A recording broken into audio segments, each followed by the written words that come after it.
This is an ABC News special, the first 100 days of presidential news conference. Good evening, I'm Charles Gibson at ABC News headquarters in New York, and tonight is a milestone for President Barack Obama. It was 100 days ago, January 20th, 2009, that he took the oath of office and then had that triumphal march up Pennsylvania Avenue before he reviewed a parade, and then the next day, of course, all the problems began. He will mark this 100th day with his third primetime news conference. The White House originally tried to shrug off the day as just another Hallmark holiday, but advisors in recent days haven't been shy about touting the sheer size and scope of what the president has addressed in his short time in office. So watching the news conference with me tonight will be George Stephanopoulos, our chief Washington correspondent. And George, I'm curious if the questions tonight will be about current problems, the flu, I know he's going to start with a statement about that, and other things, or whether he'll actually be asked to sort of be reflective about the 100 days. All of the above, I think, Charlie. This press corps does a pretty good job of listening to each other, so I think they'll play off each other. I think he'll bear down on the news of the day, be pushed to reflect on the first 100 days, and also drawn out on the challenges over the next 100 days, the rest of his term. All right. Well, he'll be speaking from the East Room of the White House. There you see the press arrayed around him. Correspondents up doing their pre-game talk, in effect, and here walking down the long hall of the White House is President Obama. 100 days in office today. Please be seated. Before we begin tonight, I just want to provide everyone with a few brief updates on some of the challenges we're dealing with right now. First, we are continuing to closely monitor the emergency cases of the H1N1 flu virus throughout the United States. As I said this morning, this is obviously a very serious situation, and every American should know that their entire government is taking the utmost precautions and preparations. Our public health officials have recommended that schools with confirmed or suspected cases of this flu strongly consider temporarily closing. And if more schools are forced to close, we've recommended that both parents and businesses think about contingency plans if their children do have to stay home. I've requested an immediate $1.5 billion in emergency funding from Congress to support our ability to monitor and track this virus and to build our supply of antiviral drugs and other equipment. And we will also ensure that those materials get to where they need to be as quickly as possible. And finally, I've asked every American to take the same steps you would take to prevent any other flu. Keep your hands washed. Cover your mouth when you cough. Stay home from work if you're sick, and keep your children home from school if they're sick. We'll continue to provide regular updates to the American people as we receive more information, and everyone should rest assured that this government is prepared to do whatever it takes to control the impact of this virus. The second thing I'd like to mention is how gratified I am that the House and the Senate passed a budget resolution today that will serve as an economic blueprint for this nation's future. I especially want to thank Leader Reid, Speaker Pelosi, all the members of Congress who worked so quickly and effectively to make this blueprint a reality. This budget builds on the steps we've taken over the last 100 days to move this economy from recession to recovery and ultimately to prosperity.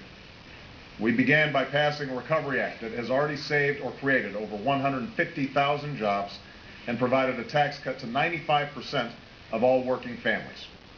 We passed a law to provide and protect health insurance for 11 million American children whose parents work full-time.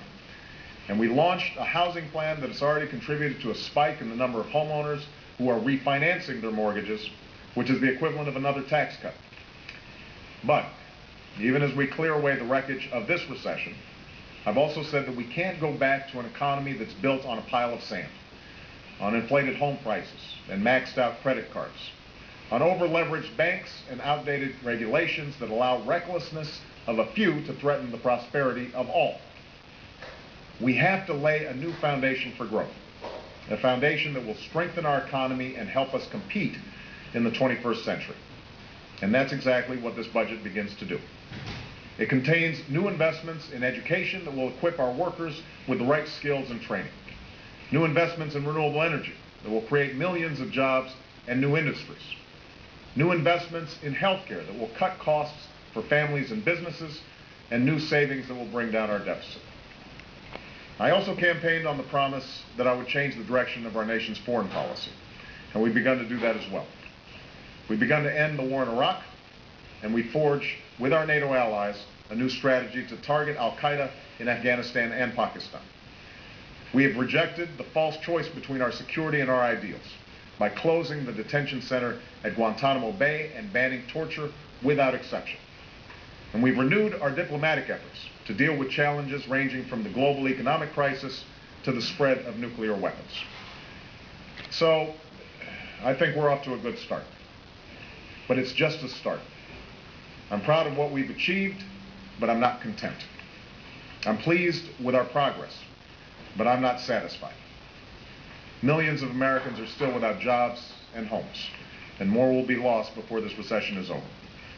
Credit is still not flowing nearly as freely as it should. Countless families and communities touched by our auto industry still face tough times ahead. Our projected long-term deficits are still too high, and government is still not as efficient as it needs to be. We still confront threats ranging from terrorism to nuclear proliferation, as well as pandemic flu.